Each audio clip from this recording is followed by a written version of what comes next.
ओम साई राम। जय साई राम सभी को, मेरे साई परिवार को लेट ही सही लेकिन हैप्पी दिवाली की बहुत बहुत शुभकामनाएं। एक्चुअली आप सबको तो पता ही होगा कि मेरे मम्मी पापा की जो तबीयत थी वो थोड़ा ख़राब थी, लेकिन बाबा की कृपा से अभी थोड़ा ठीक है। एक्चुअली ये एक बहुत बड़ी लीला हुई कि मेरे पापा यहाँ पे हॉस्पिटल में दो दो बार एडमिट हुए, फिर भी पापा को मैंने रिलीव नहीं हुआ पूरा। तो पापा सोच रहे थे कि मम्मी पापा दोनों ही बेंगलोर जाएंगे, वहाँ जाके ट्रीटमेंट कराएंगे। तो क्या हुआ, पापा का पैसा कहीं अटका था। हाँ, तो वहाँ से पैसा नहीं मिल रहा था। वो जिसने लिया था उसने उसका देने का जब वक्त आया तो उन्हें बोला अब नहीं दे सकते। तो मैंने पापा को बोला मेरा भी फाइनेंशियल कंडीशन उतना ठीक नहीं है अभी।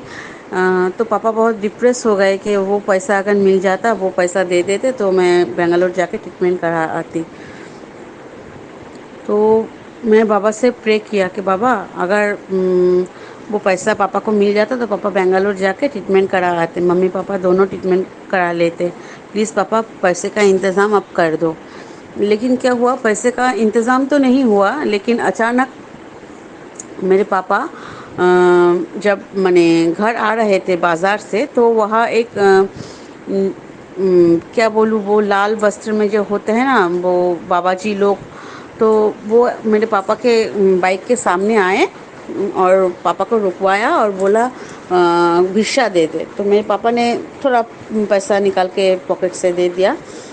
तो उन्होंने एक क्या बोलूँ, वो पेड़ का जो रूट होता है, वो जड़, एक्चुअली जो जड़ होता है, तो वो रूट दिया और बोला इसे लाल धागे में तू और तेरे पत्नी अपने तेरे पत्नी बाएं हाथ में और तू दाहिने हाथ में बांध ले, ठीक हो जाएगा। तो पापा उस वक्त घर आ गए और आके वो पापा रख दिए कुछ, माने वो देवघर में हमारे मंदिर में वो रख दिए, पापा नहीं बांधे। तो अगले दिन ही मुझे सपना आया बाबा की तरफ से कि मैंने उपाय कर दिया है, उन्हें बोलो कि वो उपाय करे, मैंने दे दिया है जो देना है। बाबा ने मुझे इतना ही सपने में बताया। तो मैंने अपने पापा को फ़ोन किया कि पापा क्या कुछ मिला है आपको? तो बोला हाँ हाँ ऐसे ऐसे मिला है। तो मैंने बोला आप उसे रख क्यों दिए है, उसे पहनने को बोला गया था आपको, आपने क्यों नहीं पहना? तो पापा को बहुत बहुत सॉरी फील हुआ।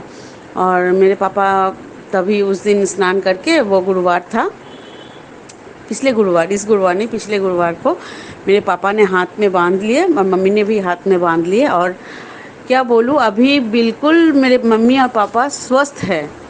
मेरी मम्मी को जो प्रॉब्लम हो रही थी, डाइजेस्टिव इशू जो हो रहा था, मेरे पापा को जो मसल्स पेन हो रहा था, कुछ भी नहीं है, एकदम फिट एंड फाइन है। तो बाबा इस तरफ आके मेरे मम्मी पापा का इलाज किए। अभी अभी क्या बोलूँ, आप लोग बोल सकते हो कि कितने दिनों तक अपने मम्मी पापा ठीक क्यों नहीं हुए।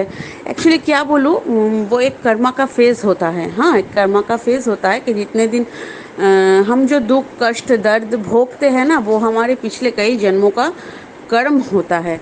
तो वो तो हमें भोगना ही है। जब वो भोग कंप्लीट हो जाएगा तब वो सॉल्यूशन अपने आप ही आ जाएगा।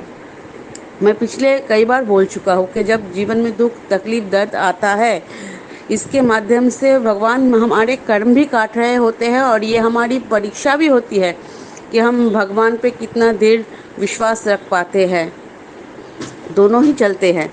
तो मेरे मम्मी पापा बाबा की कृपा से एकदम स्वस्थ है। बाबा ने उनकी सारी परेशानियां, सारी दर्द एकदम ठीक कर दिए, हर लिए बाबा ने। हर हर महादेव।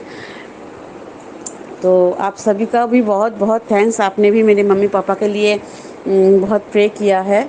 और मैं जल्द ही मुझे नवरात्रि का जो गिफ्ट बाबा ने दिया है, बहुत जल्द मैं एक्सपीरियंस रिकॉर्ड करके दीदी को भेजूंगी चैनल पे।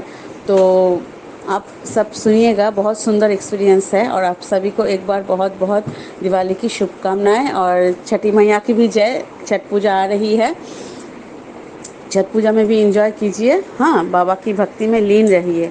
बाबा की कृपा आप सब पर हमेशा बनी रहे। ओम साई राम, जय साई राम।